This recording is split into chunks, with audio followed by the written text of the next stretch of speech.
The B-17 Flying Fortress, a legendary bomber from World War II. But for the men who flew in it, it wasn't so legendary.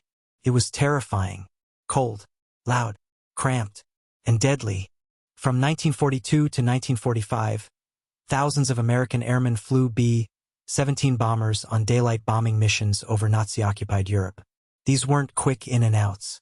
A typical mission lasted 8 to 10 hours, crossing hundreds of miles of hostile territory, with German fighters, deadly flak, and freezing conditions waiting.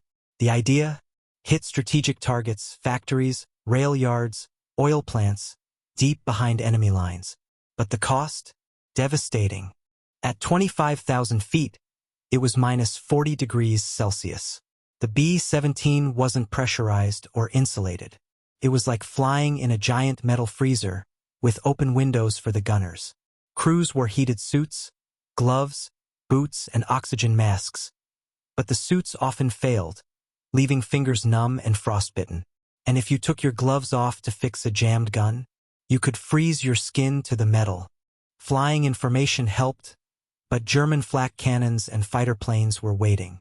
Flak would tear holes in wings, blow out engines, or rip through the fuselage. B-17 crews called it flying through hell. And then came the Luftwaffe.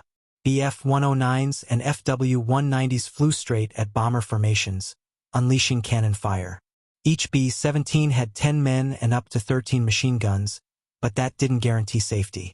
A single mission could see dozens of bombers shot down, each carrying 10 men. The B-17 looked big, but inside, tight and cramped. The ball turret gunner had to squeeze into a rotating metal bubble with no parachute. If the landing gear failed, he had no way out. Pilots and bombardiers worked in freezing, noisy cockpits. Gunners stood for hours, scanning the sky for enemies. And all the while, the oxygen mask was essential. One malfunction, and you could pass out and die within minutes. In 1943, the odds of surviving 25 missions, the tour limit, were slim. Some aircrews called it the suicide club. Entire groups went missing.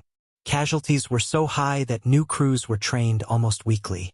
Out of 350,000 Americans who served in bomber crews, nearly 70,000 were killed. More than half of all U.S. Army Air Force's combat deaths came from bomber crews.